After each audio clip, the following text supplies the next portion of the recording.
Yo, give me 1 second. Give me 1 second. Let me fix this real quick. Man, you always need 1 second. That's fine. It's hard to do this with 3 people, man. It's hard to do this with 3 people. We're going to keep it like that. What's up, fellas? What's going on? Yo, Dale, can you hear us? Mic check. Hey, we sounded like Bell Biv DeVoe just now. We was all in sync and everything. You heard that? I'll be on top. It was all in sync, man. Look, I'm moving you off on top. We're going to move him on top real quick. What's good with y'all? Ain't nothing, man. You already know. What's going on? Saturday, man. Yeah, getting it in on the weekend. How was y'all week? We'll start with Mike, man. How was your week? Hey, man, busy, man. You already know. We always doing a million things, trying to take care of business. You already know. I had the chance to surprise the fam. Baby girl prom this weekend, so I almost missed it because of the shift in calendar. But you know, God working mysterious ways, man. He was able to get me to make a way out here, so I get to see my baby girl go to a high school prom. Did you go to prom when you were in high school, or nobody? Like, yeah, I went to prom, man. I had an all-white 3/4 2-piece suit. Man, don't let me. Don't have me go back about. Huh? I did. I went to prom though. Okay, Dale, man, what was your week like, man? I burned before. Yeah, back at work. Just took 2 weeks off, so I'm back on the grind. Just catching up on emails and just balancing this work life balance right now with this kid and the work now. So I'm doing good. Yeah. Hey, Chief, man, I'm gonna let you take how's over it feel the show. How's it feel to be a father? Oh, my bad. Oh yeah, it feels extra. Hello, Brown. Yeah, what'd you say? Oh yeah, it feels it definitely a shift in my outlook on life, especially with rest in peace to the families of Nashville with the shooting. Now that I have a daughter now I'm thinking like, now that when she gets in school, I'm gonna like be on 10, like just worrying about how she's doing. So now stuff like that impact me more than, like, not saying, the tragedy wasn't, here or there, but now that I actually have a daughter now, I'm more protective of my feelings and stuff. So I'm like, that's the biggest shift I've seen so far. I can understand. Chief, I'm gonna let you take over the show, man. We got a special guest want to hear about your week, but man, go ahead. Yes, sir. So real quick, we just finished up here at the Mighty Rescue and Attack DM base, UEI and the air show back to back, and then right after that, you had Chief Bass visit. So 3 5-meter targets all at once. As always, we nailed it. So we did good in the UEI. Air show was good for the people outside the gate, and also Chief Bass had a good time too. So it was good for the airmen. Good. Yeah. Hey, we got a special guest, Chief. I'm gonna go ahead and let you introduce him real quick, and we get him on real quick. If you guys have anything in the comments, make sure you guys put it out there. And before we go any further, before I forget, let me make sure we put this out. See if I can read this. Anything that comes from Unpopular Celebrities Podcast is all unofficial. None of the conversations or comments from us or guests represent the DoD or the armed forces. All right, Chief, all yours. Yo, well, so without further ado, we got a special guest for y'all today. So we have the Senior Enlisted Advisor for the Army and Air Force Exchange, Chief Master Sergeant Kevin Osby, other known as KO. What's up, dog? What's up? KO. What's up? Hey, I heard y'all say y'all bail bill the vote, so I can be Bobby Brown. I'm ready to go ahead. I'm ready. Hey, we got you. Now, are you saying the old Bobby Brown or the current one? Because the current one, like he broke. Man. Oh man! Hey, DC, both. I'm gonna be both of them. I'm gonna start off dancing, and I'm gonna end up doing whatever it is I can to stay alive. So, Yo, I can't sing that well, man. I'm just gonna be the dude in the background with the deep voice, like shoo. That's all I'm gonna say, right? Nah, don't do that. Bell the boat don't even do shoo-doo. Oh, you're right. That's temptation. That's temptation. That's definitely temptation. You in the wrong era. Wrong era. Oh, man, this guy. You just be a backup dancer. Just be back there, do a couple of spins, two-step. Hey. Go ahead. Oh man. Well, what's up, Chief? Glad to have you on here with us. Oh, yeah, absolutely, man. Appreciate y'all for allowing me to be on the platform. I love what y'all do. Y'all keep folks entertained and informed and all the other was that an adjective, a verb? What is I don't even, I've been out of school way too long, but man, y'all doing it for the airmen, the military. We appreciate you, man. Hey, KO, don't worry about the bad verbs and adjectives, bro. You'll hear all kinds of crazy words on here, like self-cleaning, unscrupulous. Unscrupulous. That's what it is. Yeah. Hey, but I'm trying to practice for this new narrative EPR that we got going on. Because I don't even know pronouns. Hey, ain't we all? Adjectives, verbs. I don't know what's going on. I'm trying to figure it out. Yeah. Yo, that's what's up. So hey, look, I got let me get my first question off the bat. All right. The picture you gave us that we use as an intro, we need the story behind that. Tell us what the story is behind that photo. So back at I was at Keesler. I had just got to Keesler. Brand new to the unit. I was gonna be at the time superintendent. Now it's the SEL, obviously, for the squadron. And so I was trying to figure out, like, okay, I came in December. They were having a Christmas party literally within 3 or 4 days of me getting there, or a holiday party. I'm sorry. I love Christmas, so that's just my thing. But so we going to the holiday party, and I was like, man, I ain't got nothing to wear.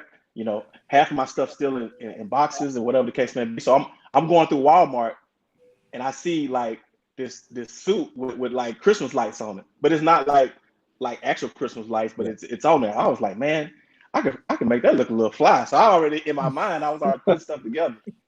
And so I got the suit, whatever. And of course, you know, and this was well, everybody know you go to the bathroom and you got to take that obligatory bathroom selfie because I didn't know how to. I didn't have, my phone didn't have the flip camera, so I'm taking the reflection of myself in the mirror. You know what I'm saying? So yeah. So I was like, man, this gonna kill on social media. So I posted on social media. This was years ago. Fast forward to about 4 months ago, I go to visit Luke Air Force Base, and of course all my social media handles are public. I don't have anything private. People can. So he went to scrolling, right? He got back to 2018 or something, and he saw that picture, and so he got the visual merchandiser to take that picture and superimpose, put it on this. And so that was my welcome to Luke. When I came into the store, they was playing my alias is Soul Glow. Also, I got another. That's my call sign, because they say that if I had a curl, I would look a lot like Soul Glow in Coming to America, which is my favorite movie. That boy's good. Okay, there you go. Yeah. So basically, I walked in and they would greet me. They had Soul Glow playing, and then they had that poster set up for me. So it just when you said send me something that represents you, I'm military senior enlisted advisor for the exchange. That was in the picture. I don't take myself too serious, so that was kind of indicative of that picture as well. So that's the story kind of behind that picture. Yeah, I appreciate that. We'll kind of go in order, if that's all right, fellas. We'll kind of go in order so we don't get too mixed up. But I got to ask, and this might come out wrong, so forgive me, but we're all unscripted on here. What's your job? Because I see you interviewing everybody. So like, what's your job? And secondly, how do I do it? But go ahead. Yeah. So it's funny. So I was trying to explain my job to an airman. I was visiting a base, and they're like, "You work for AAFES? What do you do?" And so I was explaining to them, which I'm gonna explain to you now. And they were like, "So are you like the mascot of AAFES?" I was like, "Mascot?" I was like, "Man, I don't know if I was supposed to be honored or disrespect." You know what I'm saying? I felt some type of way about being the mascot, but no. So my job is I go out and go to all the Army and Air Force bases basically throughout the world. I just got back from Europe last week. And I talked to leadership about the things that, because most people just know AAFES for being the BX, right? Or the Shop Ed or Burger King. Everybody loved to associate us with Burger King, which we got a gang of Burger Kings out there. I'm not gonna lie to you. But I get a chance, there's a lot of programs and other things that AAFES does for the military communities. And I get a chance to go to the bases. I talk to wing leadership. I talk to MSG leadership, because that's kind of where we fall in under the MSG hat, and just talk about the different ways that we can help support the community. Talk about some strategic level stuff that my boss has got going on where we see the AAFES in the future. So I communicate that, and also go to the stores and say thank you to those associates that work there, because a lot of them are our moms, our dads, our sisters, brothers, wives, husbands, and sometimes they don't get the thank you they deserve. So I get a chance to show them some love and some recognition. And on top of that, I host a podcast as well through the exchange as well. Man, it's really dope. Really dope. Go ahead, Dale. Oh yeah. So speaking of that, so we're known as Unpopular Celebrities. I like to think of you as a popular celebrity chief, because you've talked to Rick Ross, Kyler Pratt, Shaquille O'Neal, just to name a few. Who's been your favorite person that you interviewed for, that you did a podcast with, and why was that? If you can. So I've had a lot of great interviews, but Jamie Foxx was probably the funniest to me, because he treated our interview like a FaceTime. Like it wasn't even like he walking around the house. He went outside, hey, park over there, go over there. Like he literally walking us through his house, and we started dropping connection, and he's like, "Oh yeah, I'm in a bad part of my house." I say, "Well, you got a 2-acre home, Right. Of course you're gonna have bad reception in some parts of your home." But he was just real cool, and so he started off like, people walking behind him. He's like, "Don't y'all see me interviewing?" Like he just going all over the place. So it was mass confusion, and then he ended up playing a song on the piano before we got the interview. So I was like, man, that's pretty dope. That just shows how versatile Jamie Foxx is. He can literally do everything. Yeah, it's a talented dude. Oh yeah, sure. What you got, Chief? Hey, okay. So really? It's a two-part question, man. So first, I noticed in your bio you were prior Marine Corps, right? Oh, shit. Hoorah. Yeah, and so all right, yeah, all right. We're gonna have much more of that. We're gonna have much more of that. So tell me, like, what was your thought process being prior Marine, transitioning to the Air Force, as far as like the two different, ways we do business? And then secondly, did you interview Kyla Pratt in person or virtually? And if you did you get a number? Okay. Well, See, I'll start off we knew it was with coming. the second one.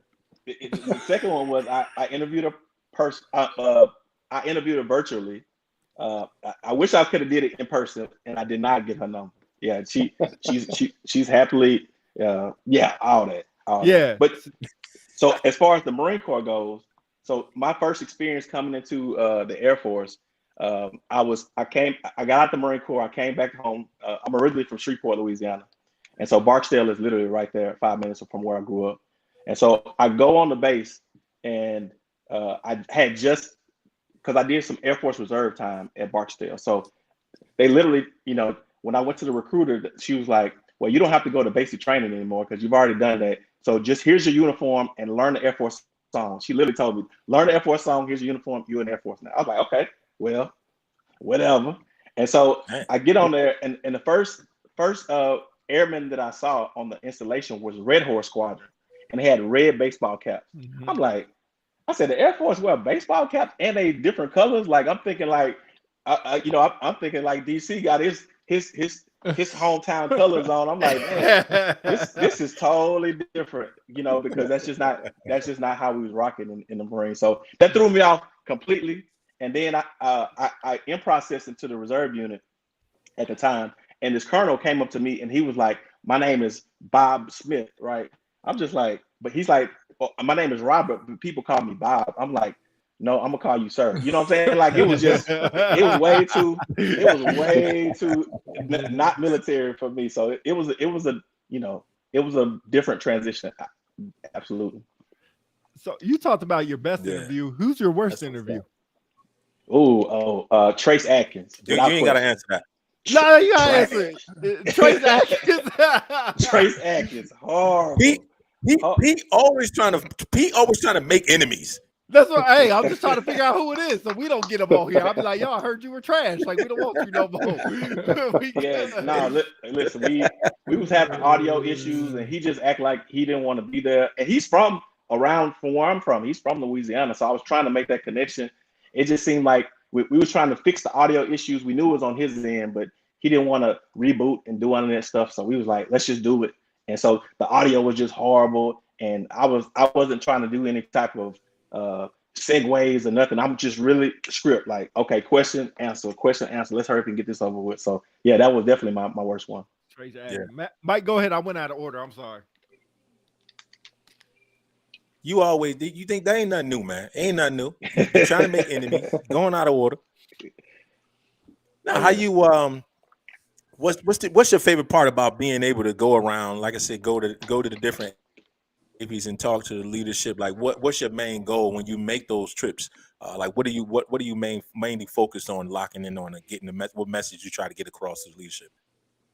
So for the one thing, most people don't even realize that AAFES is a DoD organization. So they some people look at it as contractors, they don't really know the story behind AAFES or what all AAFES does. And so 100% of our earnings, literally, we cut a check every month that goes back to the Air Force and goes back to the Army in the form of NAF funds, non-appropriated funds. And that flows down through MSG and FSS, and they use it for the golf course and fitness centers and different areas like that. And so people don't know that you really, whenever you use AAFES to buy anything, that money comes right back into the military community. Now you can go to the other retailers and they can, you can get it dropped on your doorstep in 30 minutes. You know what I'm saying? But the thing is that money is going to whoever that CEO is, and they're going to use it however they want to. So as long as you know your dollar is really being utilized for the military community, which literally is the check. So 2/3 of our earnings or profit goes straight to these services, and then we keep 1/3 so we can reinvest into IT and new buildings and all that good stuff. And so we are a self-sustaining organization that that they literally run it like a business. So I'm just not used to seeing, for us, we trying to get it, whatever money we get, we trying to spend it all by September 30th. Like we spend it as much as we can so we can get everything at the end of it. You know what I'm saying? But them, they literally run like a business, and you got to make some tough decisions when it comes to what stays open or what closes or what we don't have. So just kind of clearing up those misconceptions. There's a lot of misconceptions out there. But the cool thing is I get a chance to really chop it up with the airmen and the folks at the ground level. The command chief, they'll invite me to the first sergeant council, and they'll give me feedback. Hey, chief, man, this BX, we tired of Burger King. We want Chick-fil-A. I got tagged on Chick-fil-A. Amen. I was just about to say that. Let's go and get the Chick-fil-A and keep them open on Sundays. For the cops. That's what we got to do. Come on now. So yeah, for the cops. I got they done bum rushed me about Chick-fil-A so many times. I think I got tagged on so many. They got a change.org petition for bringing Chick-fil-A on the installation. I'm just like, come on now. Well, good. I'm about to sign up. I'm about to add this member to that one. I'm about to be on there. Yeah. Hey, we're gonna sign up personally and on the podcast. We're gonna do it all. Right. But do you really, if you can imagine Chick-fil-A on the installation, how packed and backed up that's gonna be? You gonna have airmen. Your defender's gonna be late for work because they trying to get past Chick-fil-A. Spicy chicken. Our streets narrow anyway on most installations, so you ain't gonna be able to get no traffic flow through there. Look, they gonna be late for work one time. Oh yeah. And then, they gonna be late for work one time. That's it. Hey, then you gonna cause all kind of aggravated assault between active duty and retirees. You already know what's going on. Thank you. That's for sure. I don't want to see an Article 15 for being late for being in Chick-fil-A live for too long. For being late, can't get past for trying to get a chicken sandwich. Yeah. They gonna blame it on you like KO brought this here. I didn't even want it. I want Burger King. No, but yeah. Hey, go ahead, Dale. What's up, people? What you got? Dale, Yeah. So your prior AFC is medical. From what I've read, so how was it going from the medical field to being the exchange senior enlisted advisor? Was it an easy transition, or was it a job that you applied for, or how is it a DSD? If you can just enlighten the people on how that process went and how you were selected. Look, before you go, Dale's our investigator, so he know everything about you. He gonna make sure he know everything. Okay. He got your whole background figured out. We good. Okay.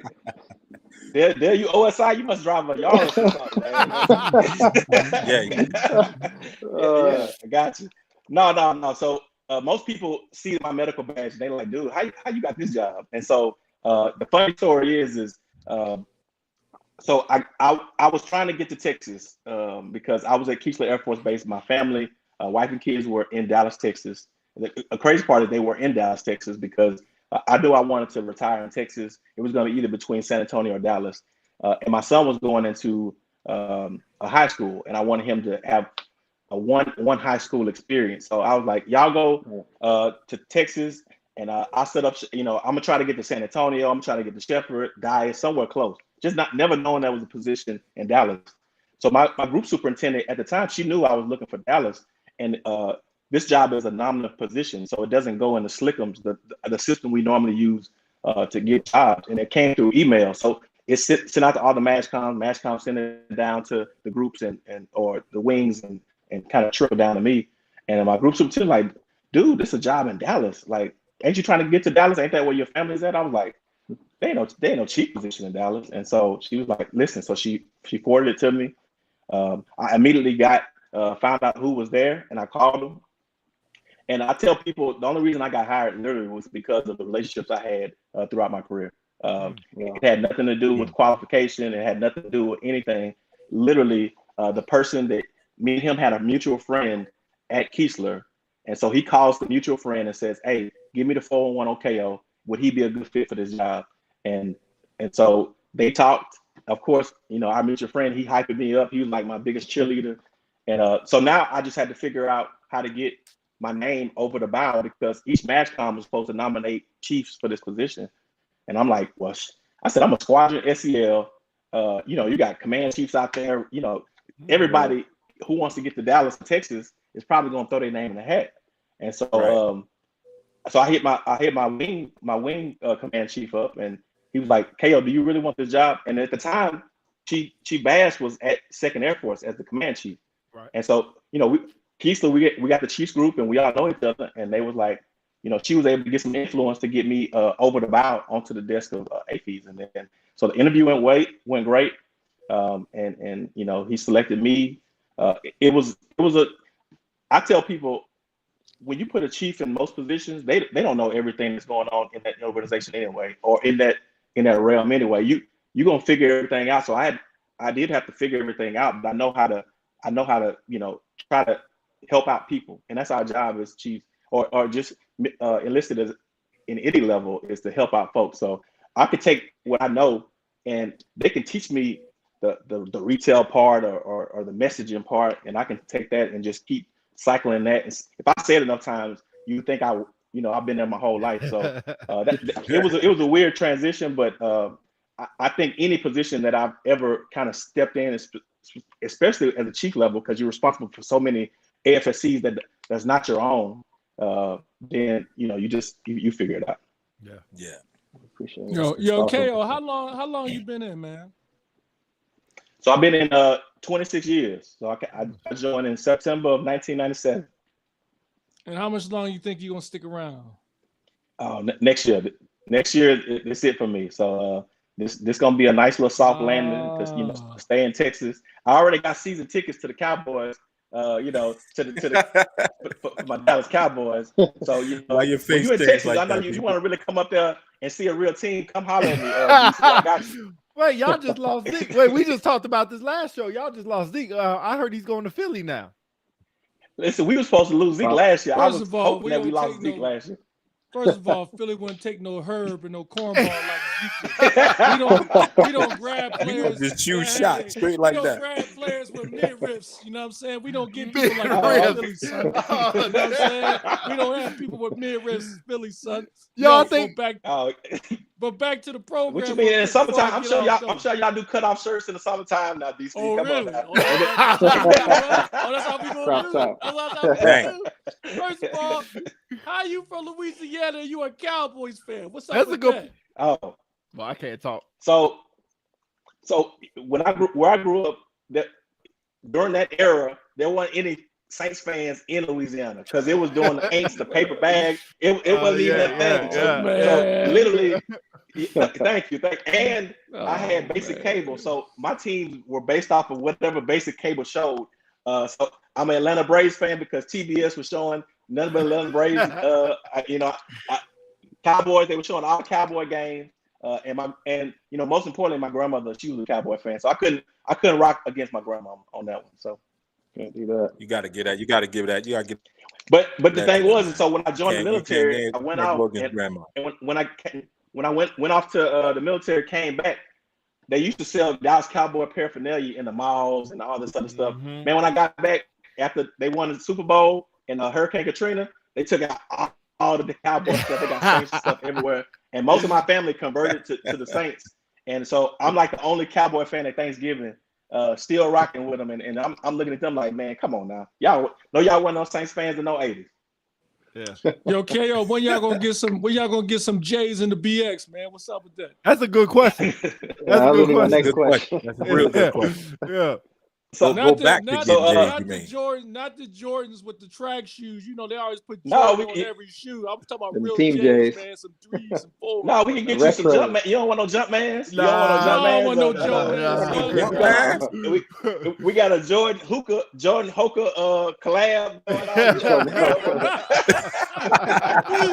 He said Jordan Hoka collab. Hoka collab. Like staying selects. Yeah. Oh, no, so we do have Jordan in certain locations, but I have been asking about Jordan releases, of course. But the thing is, we probably so low on the totem pole, we probably get one pair of each or something like that. And I know DC, you probably wear size 14. In Jordan, nobody sell 14 anyway. True. Anywhere. So you got special order yours anyway. Yeah. Well, I wear an 11. I'm with you, DC. I wear 14. So Me and Dale are common size, sir. We were just like a couple pair put off to the side. That just means y'all ain't special. We unique. Y'all like everybody else. That's all that means. Y'all common.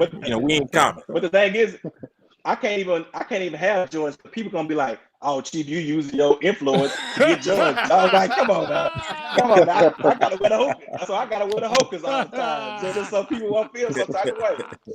Yo, I was gonna ask you that, yo. Hey, just people come to you and be like, "Hey, yo, KO, let me know when the new system come out this weekend, bro. Can you give me a hookup, put it to the side?" Do you have people like that?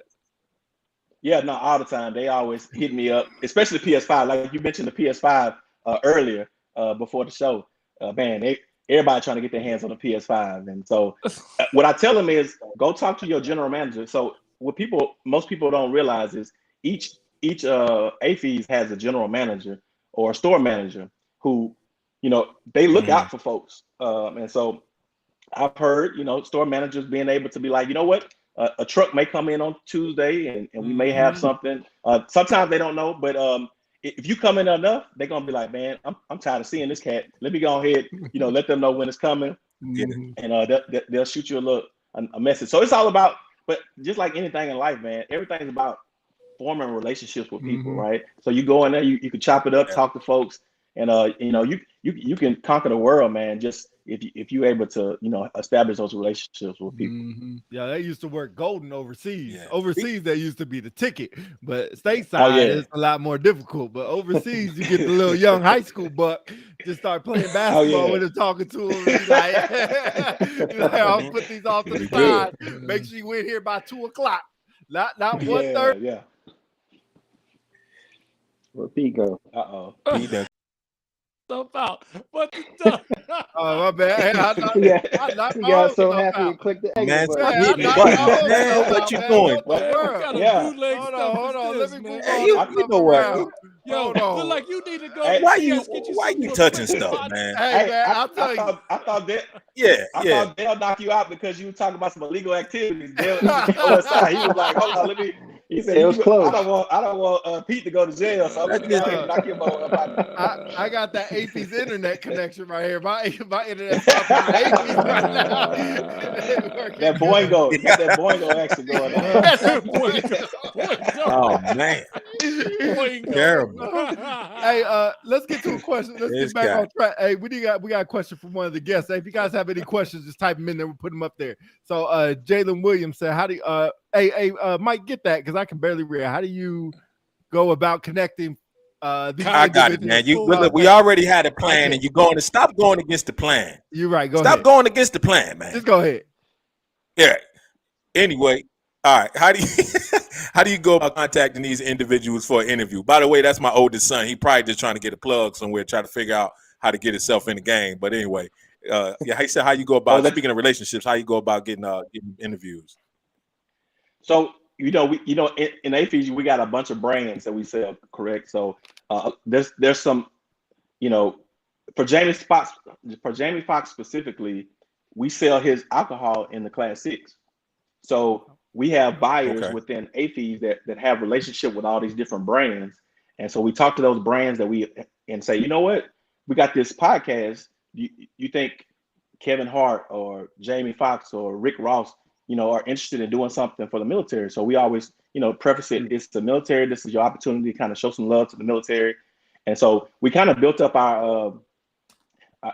we built up some equity in the show because I can show people that I've talked to some legit folks, right? And now, once the brands can't give us anybody, then we just send it out to different publicists out there and say, hey, we've talked to Mark Wahlberg, we've talked to Matthew McConaughey, and they're thinking like, oh shit, my bad. No, you good. You cuss. No, you straight. You straight. Yeah, you good. You good. So, I do it all the time. Yeah. So they like, oh, he must be kind of legit because he didn't talk to some folks that we are familiar with.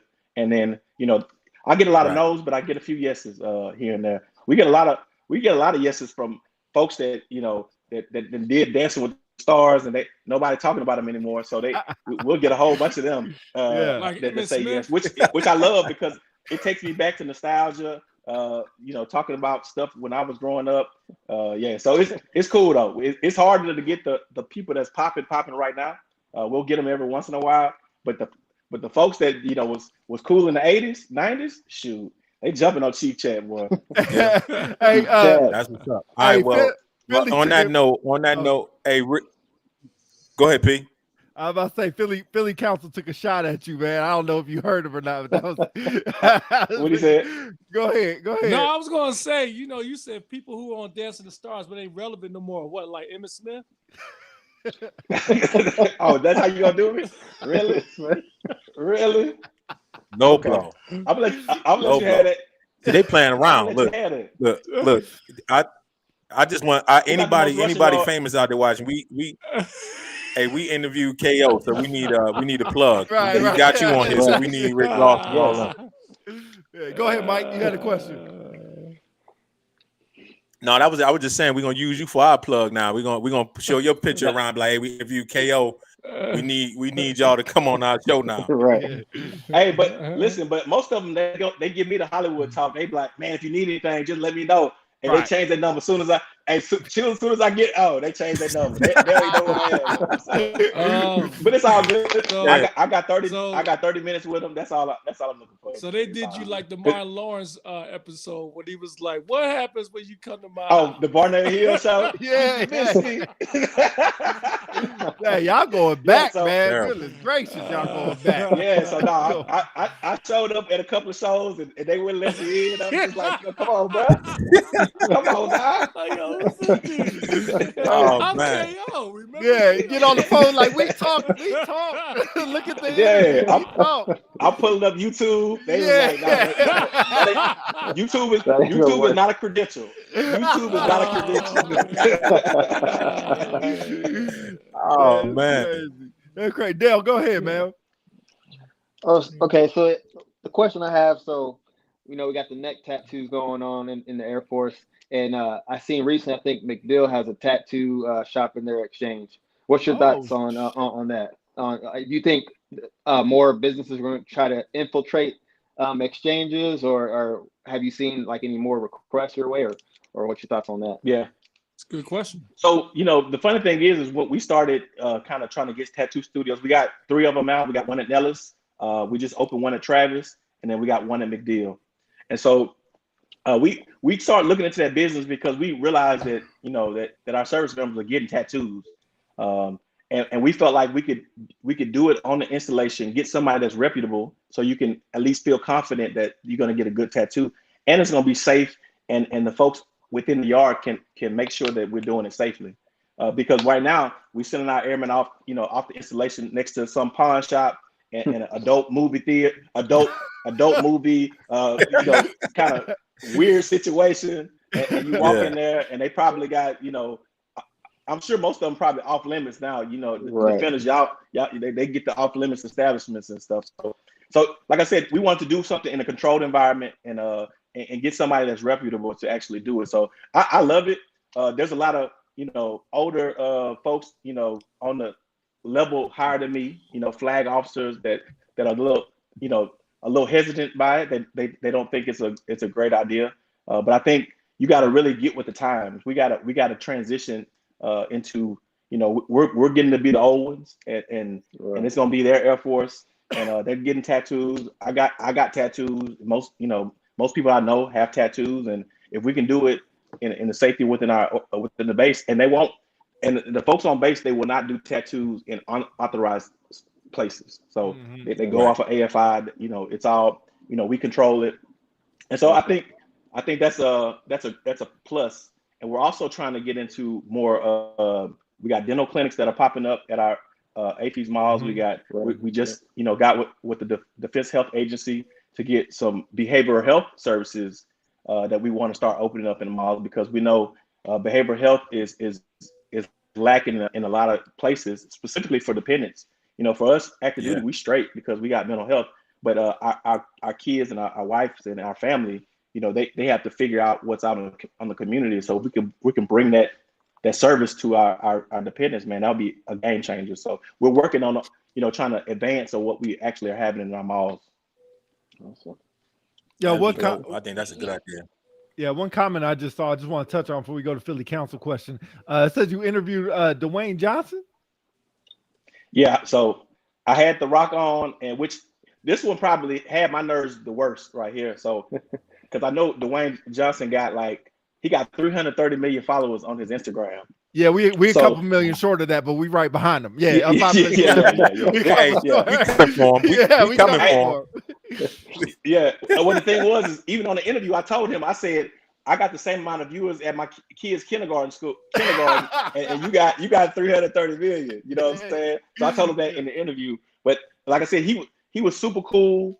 But the thing was, he put our flyer on his Instagram, and that went to so many folks. And I started getting these messages. People were like, "Bro, I didn't know you was. I see you on the Rock's page, this, that, and the third." And then that's when I started getting nervous. I'm like, okay, I ain't used to I'm used to my little 150 followers or whatever. But when you talk about millions, I was like, oh, So that kind of was a little bit nerve wracking. But man, he was super cool. I had invited, matter of fact, Lindsay Rodriguez, that's on the show right now. I brought her on because that's one of her favorite actors or celebrities, and so I was able to connect. Some folks, and not just, have it for me, but share that with other folks. And so he got on there and he went into some cartoon character that he did for her because her son's birthday was something. So he sang the thing. So yeah. So it was super dope. Yeah. Cool. That's what's up. Go ahead, Philly. I'm sorry. Yo, man. So, you helping people out. When you going to interview like a really, real good person like Jalen Hurts? Devontae Smith, AJ Brown, if you need somebody to help you co-host that, then now, or the next MVP, Joel Embiid, the process, Hey, God. Listen, terrible. DC, I'm gonna call you when I get Halle Berry. When I book Halle Berry. Wait, call me. I got me. I got you. And then both of y'all gonna be sleeping in y'all back seat. And that's fine. It might be worth it. It might be worth it. And hey, you can't fit in that challenger, so you might well stay off that show. Hey, so Lindsay Rodriguez. Listen, I'll take my chances with Halle Berry. I'll sleep on the couch at least, about 5 days. 5 days for Halle Berry. Amen. Yo, Lindsay said that's what made KO awesome. He take care of your people. So take care of your peoples, man. Get me up on the soul, son. You know what I'm saying? I got some questions ready, man. Lord have mercy. But seriously, I got you. So your family, married, how many kiddos? Or so grown men I'm married. Been married for 19 years. I got 3 boys, 23-year-old, an 18-year-old, and a 12-year-old. And I got a grandson. So I got an 18-month-old grandson. So I'm gonna tell y'all now, you think you love your kids, just wait till they have kids. You look. I was like, man, did I even love you like I thought? Like I love you. I really love this little thing right here, boy. So it like I said, it's the best job in the world because you get all the goodness, and then whenever stuff ain't going right, you just here you go, come get your baby now. Yeah, yeah, I feel you. I'm a grandfather myself. I got 2 grandkids. I noticed when I went to Texas during the AAFES, you taking the Dave and Buster's, that's a bad look, bro. Cause it's not like back in the day, games was like a quarter, man. Games a day like $4 or $5. They lose in every 30 seconds. They lose a credit, and they want you to keep swiping that card. That's a lot. Before you make that bet, you better save your BAH for a month before you go to Dave Buster's. No, it is a setup, man. Just put a month worth of BAH to the side. That is so true. Man. Let me get one more. Congratulations one more question in before I forget. So you being in 26 years, what do you think is the biggest difference between when you came in and today's airmen? What do you think of the difference is? The biggest difference? So I'm everybody be on this generational thing.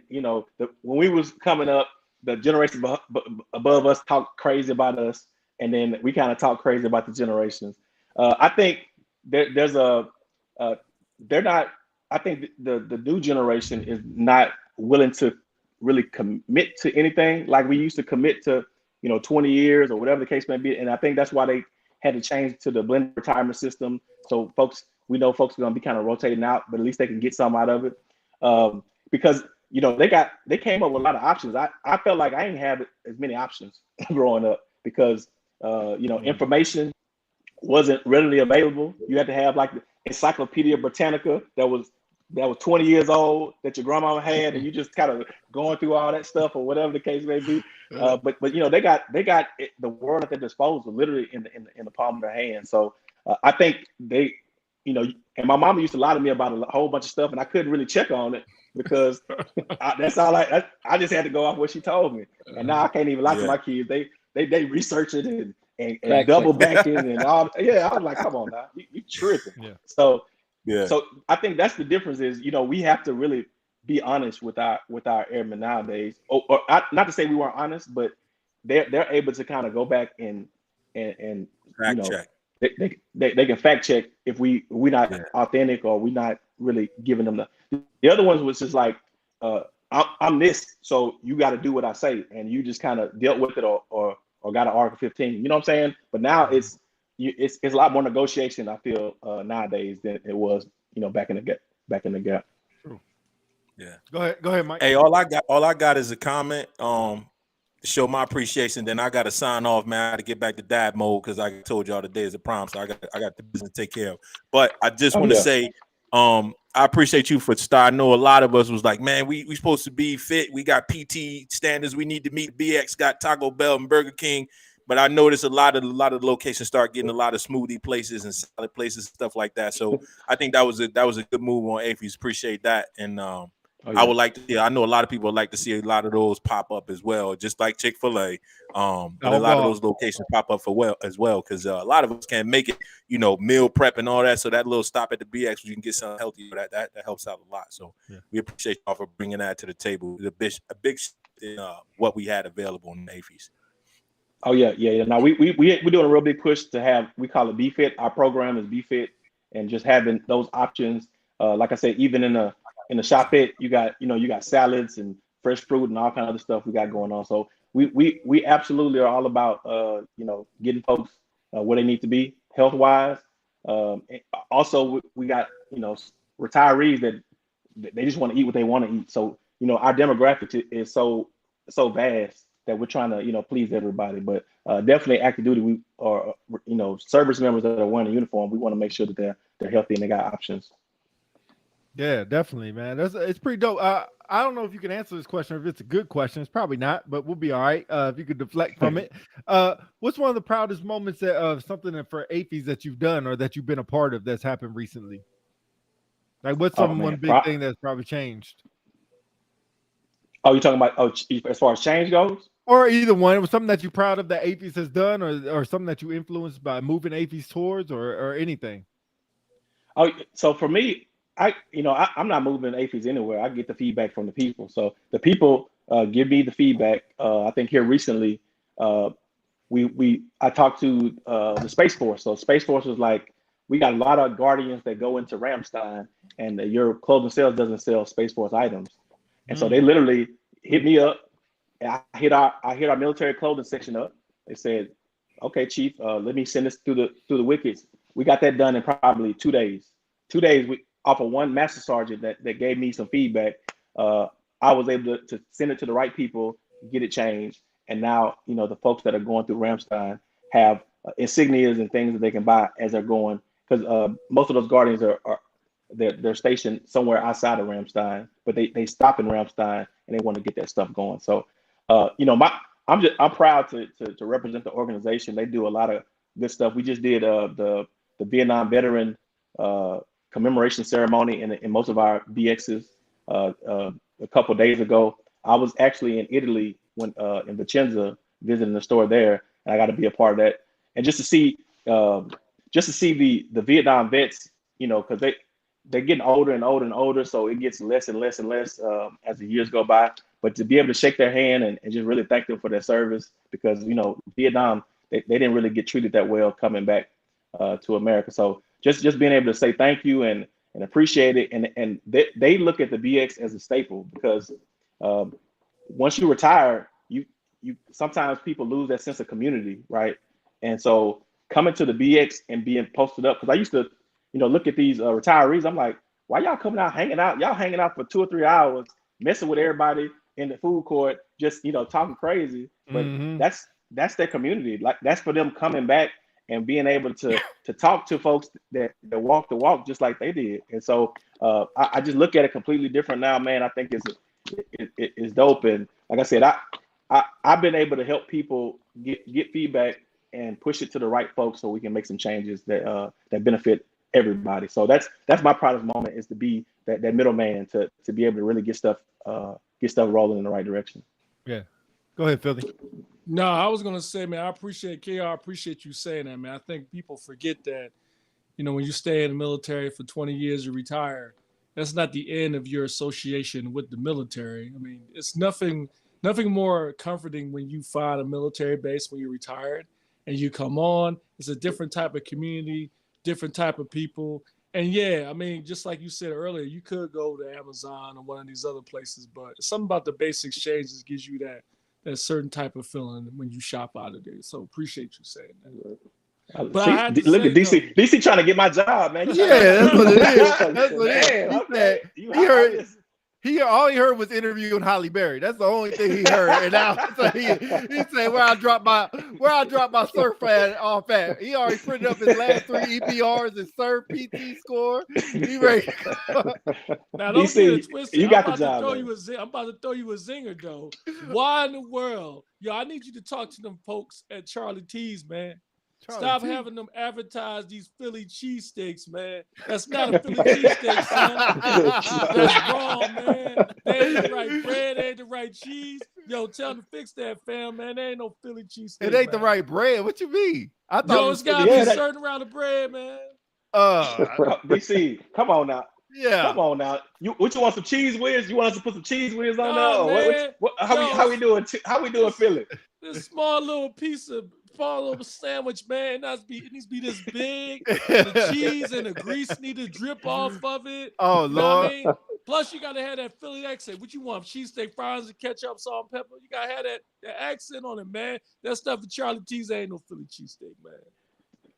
But DC, we trying to keep people healthy. We trying to have a be fit lifestyle. Right. The lifestyle is we don't want to give them cheese whiz and then a provolone cheese on top of that, and then you got all the grease hanging out. You can't even. Matter of fact, the paper bag you can't even hold a paper bag.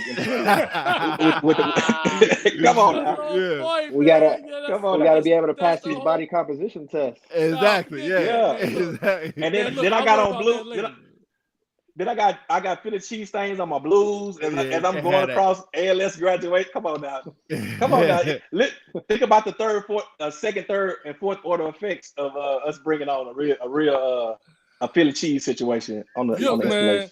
Well, how about we get some more tasty cakes up in there, man? How about some tasty cakes? Tasty. Yeah, man. Man, you going for bad. Now when the commissary took Little Debbie off the shelf, man, I got so many messages. I said, for one thing, I'm not the commissary. I'm AAFES. That's DECA. Right. Yeah, but man, people was in their feelings about Little Debbie, man. They were really in their feelings about Little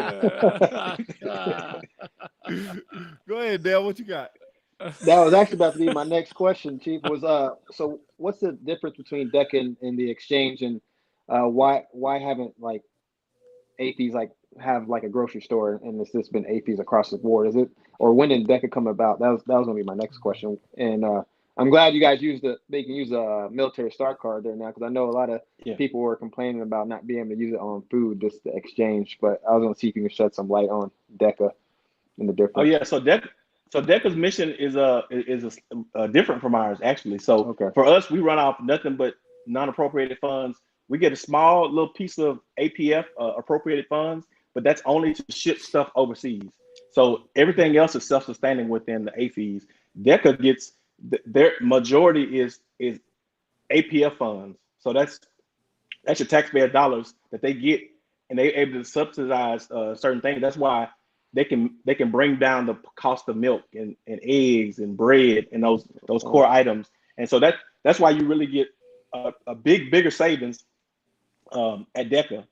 Now they do have a surcharge, and they use that surcharge to help build up their facilities and stuff like that.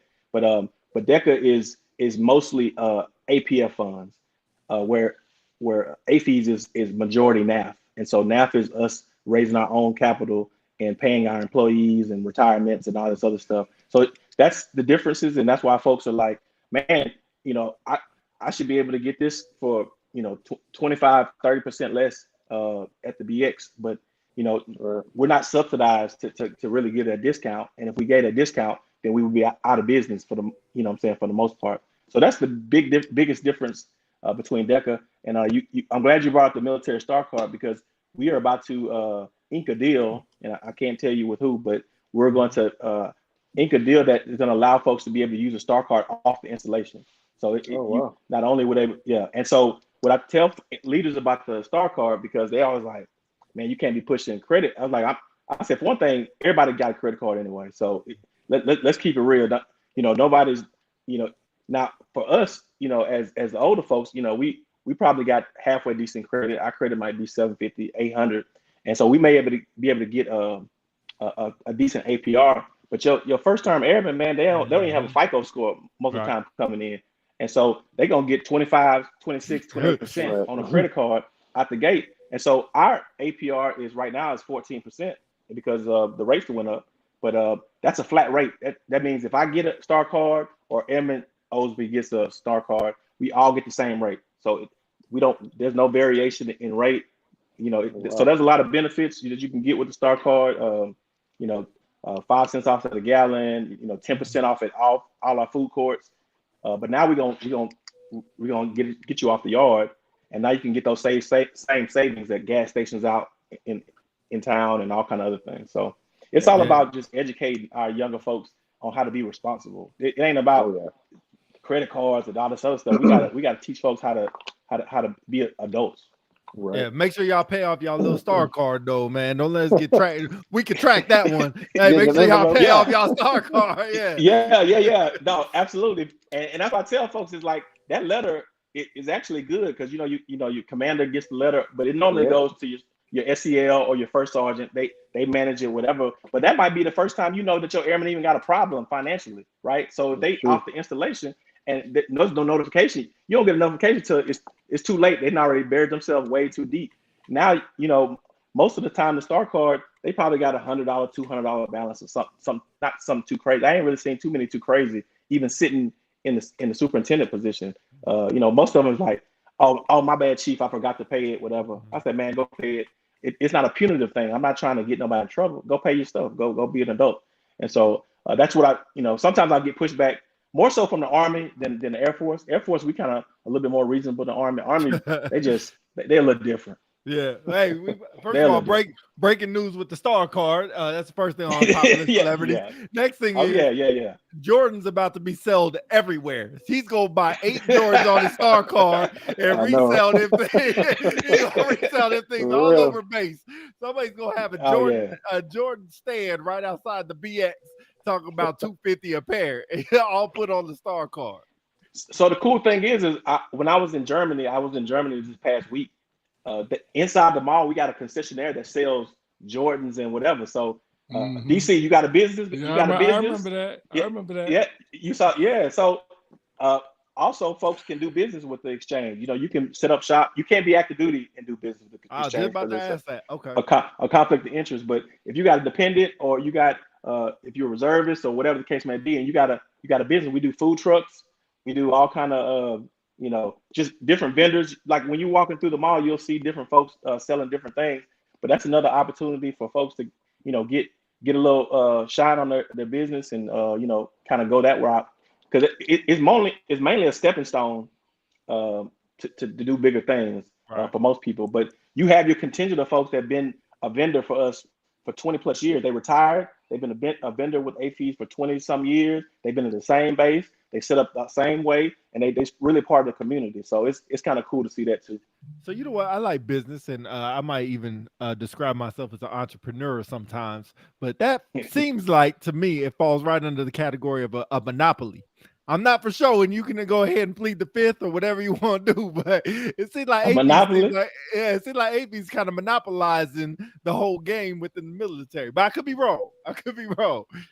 Nah, I wouldn't say a monopoly. Yeah. I would say more like Jenga or something. Maybe it's Jenga or Candyland or something like that. Yeah, I don't know it's about Candyland. Nah, go ahead, Philly. You got something else? Yeah. So what do you think was the most challenging part about this job that you've had in comparison to the others? Oh, he really wants the job. He tried to get all man, the insight. Man, look, man, I wish I could just phase you out. You know what I mean? Whatever, man. Go ahead, KO. Pay him no mind, bro. So the most challenging part for me is I really like mixing it up at the tactical level. Like that's where I really like shine, right?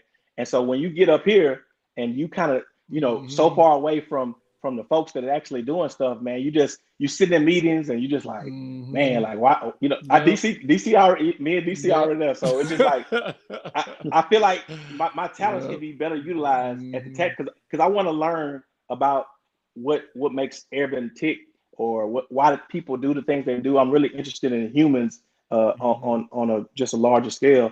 So, being in this position, you so far away from the mix. So when I get a chance to go out to the bases, man, I'm just like, hey, let me talk to somebody. ALS, I'll do whatever, just so I can just mix it up with some folks, man, that's actually, out there doing the work. Like not to say, what I'm saying, there's a place for me where I'm at, in these meetings and giving that feedback. But man, I'd much rather be, digging foxholes with the folks on the ground level. Yeah, I agree with you 100%. That's the danger when you get further up and certain jobs, you kind of get away from the airmen. And so, yeah, to your point, you get in these meetings, you're like, man, it's like I care about this stuff, but I just want to really talk to some troops, man. Because like, absolutely. You just throw that connection. That connection kind of drives you a little bit, but in a way, it is good for folks like you and I to be in those positions because I think sometimes on the other side, some people forget what it's like to be in their shoes. So correct. Unlike Pete, man. That what dude you mean? Here we go. They don't get 2 ducks, man. No, you're absolutely right. Dale, you got a last question before we sign off? Oh yeah, I got one last comment and one last question. The comment is, you say you're retiring next year. I'd love to get an invite because I know you're probably gonna have some celebrities after your retirement next year. So I love for the UTC family to be invited if you can. He got Jamie. Y'all come on down. It won't be no celebrity. It's gonna be I got a couple of uncles that'll trip you out a little bit. So yeah, you want to meet some uncles? Yeah, they got you.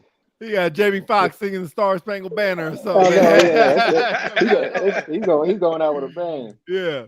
Yeah. But yeah, the question is, so now that we're on the backside of like the pandemic, and a lot of these corporations got hit pretty hard, like as far as like merchandise and stuff like that. But we didn't really hear too much on the exchange side. Did I guess as a whole, did the exchange take a big hit during the peak of the pandemic, and were you stressed out about it? What was you guys' like courses of actions like different from what we heard from the news?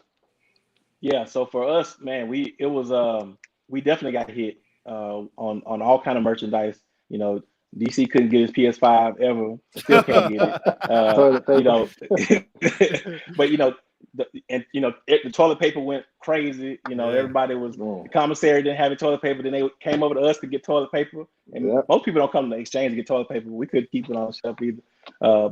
Military clothing really took a big hit. So, there was one point where they weren't even issuing service coats to airmen in basic training. They were coming out with a voucher and having to buy it whenever they got to their first duty station, which I didn't really, you give an airman some extra money. If you think they're going to buy a uniform with it, it ain't going to no jacket. Yeah. So, but the unique thing about military clothing is we are just a storefront for the services. So we're the storefront for the Army and Air Force. We don't really make a lot of decisions on the military clothing. The Army tells us what to do. The Air Force tells us what to do. Space Force tells us what to do. And so anything that we sell within the military clothing store has to be made in America. And so so that's the unique thing about that. It's a Berry Act that we must comply with. And so once the pandemic happened, you only got a couple really factories in the United States that's really doing something, right? And they got shut down, and it stopped that pipeline. So you had the service coat couldn't, they weren't making enough service coats. The Army had just started their AGSU, the pink and greens that they kind of went back to the World War II. That's what they call it. I can't tell you why they call it the pink and greens. Oh, I didn't know. Okay, I didn't know that's what's called. Yeah. I thought that's what you called it. No. That's what they call it. So so the production for that was stopped, and so the rollout was all jacked up, and so we took a big hit during COVID. Making a long story shorter, big hit. I wasn't really stressed about it because for me, I try not to worry about stuff like that. We gonna get through most things. We've been thrown a bunch of stuff in life. I've been thrown a bunch of stuff in life in general, and we've been able to overcome and get out of it. So I try to, that's why I still got. I don't have too many grades, but I keep a Sharpie in my pocket just in case one try to pop up or something. Yeah. So I try to save my stress for other things, man. It's if somebody can't get some luggage or a toy or some stuff, it sucks, but it's not the end of the world. So I try not to stress about stuff like that. That's what's up. Hey, I'm gonna go with my last comment question. First of all, I really appreciate you being on here. I really appreciate accepting the invite from us and come on here and sharing your stories with people you talk to, how AAFES operates. Like, that's really dope. And I think for everybody that's on here listening even now or will come back and listen, I think they're gonna get a great insight on how AAFES operates. Also the people you interviewed, I think that's really dope. As far as the podcasting thing, us as a podcast, that's something you're going to continue when you get out, or is that just why you're in? So I never thought I would be doing it before I started. So they literally started the podcast right when COVID kicked off in March of 2020. I got there in August of 2020. So they were like, "Oh yeah, guess what, Chief? You got hired, but we just started the podcast and we're gonna need you to take it over." I'm just like, "Oh man!" But I know how to talk to people, and at the end of the day, a podcast is just having a conversation with somebody. So after I got over the script and all this other stuff, the formalities of it, I was like, at the most basic level, it's just me having a conversation. So I'm not opposed to it. It's not something that I'm like, man, I'm gonna go ahead and set up shop and get all these relationships in Hollywood, because I ain't really got no relationships at all. Like, literally, I ain't got none. You know what I'm saying? I might email them and they might block me. I probably got blocked on most of my emails anyway. But it's something I'm definitely not opposed to. I do, like I said, just learning about, I'm the older person that like to learn about young people and learn what's going on in the world. And I'm not, knocking people because I don't understand it. I'm trying to get an understanding. So that's something I might consider. I just haven't really, mapped out a plan or done anything like that. But it's definitely something I would consider.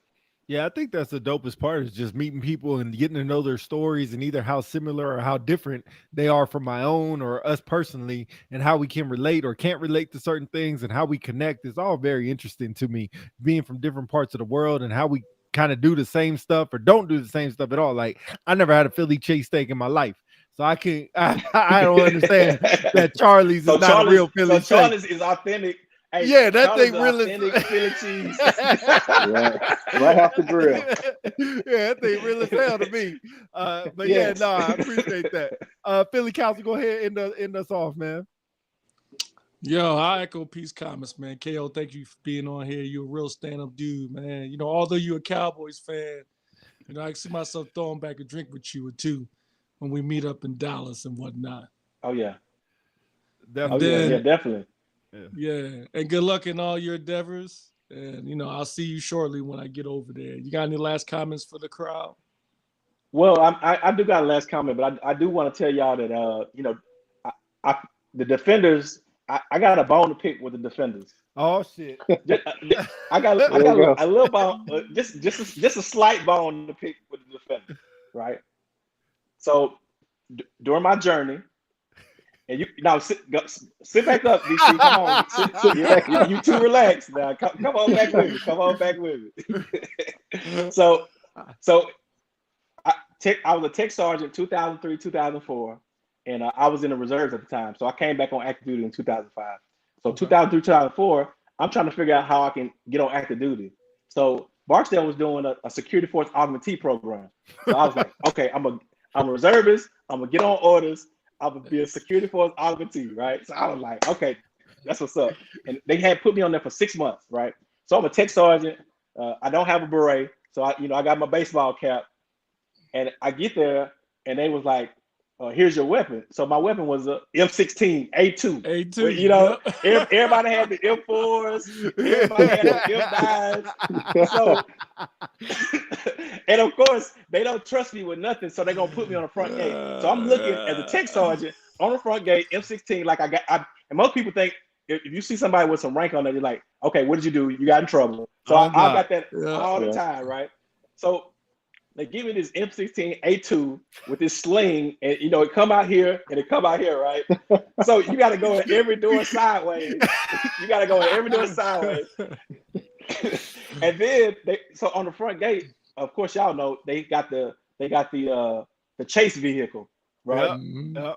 So I would do mids, and here comes this. They always make a lap. They go out the gate and they come back, and then they say the duress word. Yeah. Chase down so imagine chasing somebody down. You can't even get in the vehicle with your M16. Now I gotta get out. I run across the golf course with an M16, and I can't even put. Yeah, it was just. I said, man, y'all don't do me like. How y'all gonna do me like that? Really? No, you were funny. We get done like that every day. So when we get to do somebody else like that, it's like showing up to a football practice the first time. Like you gotta go to the gauntlet the first time. You gotta get initiated. I was like, man, just send me to the range so I can get an M9. Just send me. I promise you I can qualify. I promise. It was like, no, M16. That's it. Yeah. No, that's funny. That's hilarious. I'm glad to see that still going on. That's a tradition that we haven't left at all. Yeah, so that was the 2003, 2004. I'm not sure how y'all doing augmentees nowadays, but manpower is different. We don't got augmentees no more. Manpower is a little different now. But no, we always leave the last comment. That was my gripe with the defenders. But I love y'all because when I first came to the Air Force, I had never seen a formation in the Air Force ever, right? I come from the Marines formation every day, and I show up to guard mount, and I was like, man, Air Force really in formation? Like y'all really taking accountability? Because for medical, accountability is I ain't seen somebody in his lunchtime, and I still ain't seen somebody. Did somebody go check on somebody, right? But security forces, you get accountability every morning, and so that reminded me of my Marine time. You know what I'm saying? So I felt at home with security forces. That's right. I might do guard mount at the office this Monday. Shoot. Everybody gonna look at you like you crazy. Everybody gonna look at you all weird and crazy. They'll be like, fall in. Like, what you want me to log in? You gonna say log in? That's right. You'll end up on the D-Hawks. That's right. Miss Heike, protocol. Miss Heike, protocol. Where you at? Yeah. That's right. CAG, where you at? But no, I just want to say thank you for the opportunity, man. Y'all got something special here with the podcast, man. Y'all keeping folks, y'all really being able to jump into topics that when I was coming up, man, I was so far disconnected from what the big Air Force really wanted, and now with the advent of social media and these platforms, y'all are getting in there a lot sooner in life. When I made chief, I did my chief orientation at AFDW, and Joe Bass, Roger Tobin, Kate Wright was in the seat, but it was a bunch of folks in there like they up and coming folks that I had no idea. I didn't know who Joe Bass. I had never met him before. Keith Castile, he was in there. These are all mentor chiefs for me when I first came in, but I had never heard of them because we were so far removed from, we kind of just were locked in on what we were locked in on, but we didn't know who was moving and shaking and actually putting out policy and doing all this other stuff. So I felt like I was really inadequate when I made chief because they were talking some strategic level stuff that I just really wasn't even tracking. But now, man, y'all bring a strategic level to everybody. And so we just appreciate y'all for what y'all do, man. And any support you need from me, I got you. All right, cool. Well, you got an email. Well, with Halle Berry, I got DC. It's already a Halle Berry situation. Hold on, let me make sure. Okay, I'm sweating a little bit. I got you, DC. Knee mugging. Yeah, he upset. He upset. No, neither one of y'all won the championship, so it really don't matter. Neither one of y'all should be mad. Bro, I mean, be Cowboys. quiet. You know, I'm just Falcons saying, fan, bro. You ain't neither one of y'all won the chip, bro. We had no chance from game one, from kickoff or opening day. We had no chance.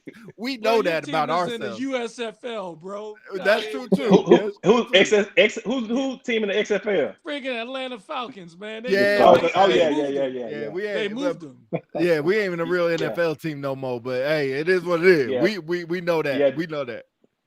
Y'all might not want to. Going for y'all. Best thing y'all got going for y'all in Atlanta is Michael Vick was on the cover of Madden. That's it. That's y'all biggest achievement. That's it. Yeah, and y'all and Georgia Bulldogs might give y'all a run for y'all money too. You ain't lying. I like to see that. They should shut that up.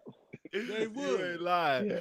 All right, but we'll go ahead and get up off here, man. I appreciate everybody for coming out. I appreciate everybody watching. Appreciate people that will watch later.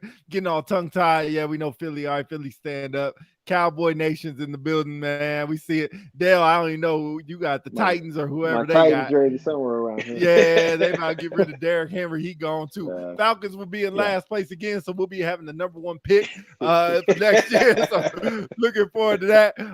Somebody just posed a question, so sorry we ain't gonna get to it, but we'll go ahead and sign off. We'll see y'all next time we out of here. All right, peace.